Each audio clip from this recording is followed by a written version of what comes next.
Good morning. You know, normally I leave Leesburg and I drive to Dulles Airport and get on an airplane to go to an Americans for Prosperity event somewhere else. So it's great. Actually, I stopped at Dulles by accident this morning. I just pulled in. It was kind of a natural out. No, that's not true. But it's great to stay in my home county and meet with fellow folks from Loudoun and Fairfax County. So it's great to see you this morning. And thanks for doing this rally close by, Audrey. Absolutely. And you know, I'll tell you, if you know much about Americans for Prosperity, you know we don't invite, candidly, a whole lot of elected leaders to our events. We just don't. We prefer grassroots folks, but the guy you just heard from, Mark Obenshain, is a grassroots guy. He's to me, the best conservative in the state Senate of Virginia. And if you want to know where the limited government traditional value marker is in the Senate on any vote, just pull up his name and look where the right, he'll be on the right side. I'm not kidding. Thank you, Mark, for what you're doing.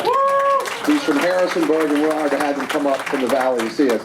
But there are just a couple of folks I wanted to recognize who mean a lot just to me personally living here in Loudoun. One of them is a guy I've known for, I bet, 25 years, I'm guessing. Yes. At least. And I'm still young. He's not. I'm still very young. But I, you know, before I moved to Loudoun 5 years ago, I always wondered, how does this guy in a tough district, which he's in, you know, he gets reelected and he wins, and then I went to one of my son's high school football games in your district, and you could tell almost like the border where the Eugene Delgadio district started, because there were yard signs in every third house, and I don't mean just on the roads, I mean in the homes, in their yards. They were everywhere, and Eugene, thanks for coming, and thanks for what you do. I am grateful to you.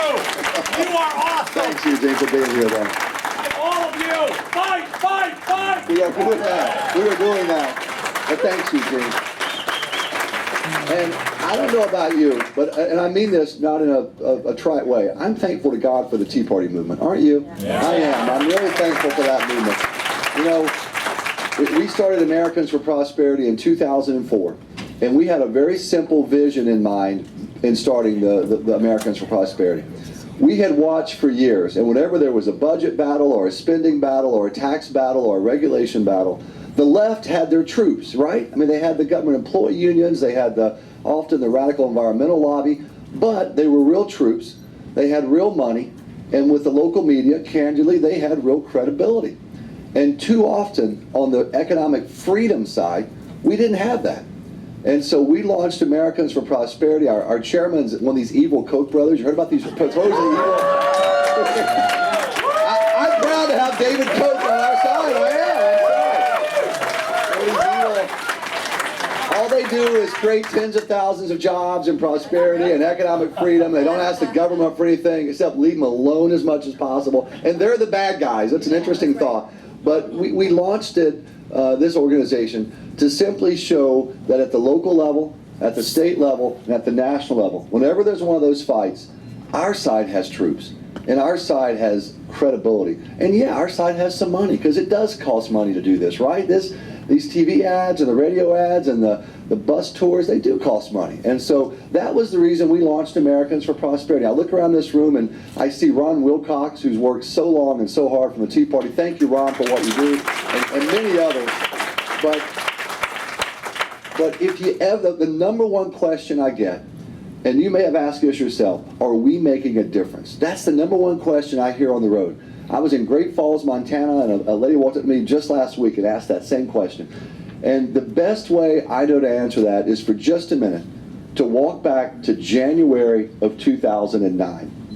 I didn't say it was going to be fun, okay? But just for a minute, if you want to know whether or not you're making a difference, just think back to 2009. Think about where Barack Obama was with the American public at that point. 74% approval rating, one of the highest honeymoon periods enjoyed by a new president in modern American history. They had 60 votes in the Senate, liberal votes, and frankly, a lot of wobbly Republicans, right? There were a lot of wobbly Republicans. And you had then Speaker Nancy Pelosi. And isn't it nice to say then Speaker Nancy Pelosi? She had a 50-vote plus majority in the House. And they had three big priorities on the domestic side they were just going to fly through. And they were going to, quote, transform the country's economy. Number one was cap and trade. Al Gore's fondest dream, he finished inventing the internet, he pivoted to the, okay, maybe he did. He pivoted to the environmental costs, and he was going to pass cap and trade. It would have been the biggest energy tax in American history. Look, now looking back, it looks like, oh, well, that was no big deal, right? Think back to January of '09. It was a done deal. Everyone thought, all the pundits, frankly, most Republicans thought it. They did. What happened to cap and trade? You happened to cap and trade. Do you think Al Gore? Absolutely, you happened to cap and trade.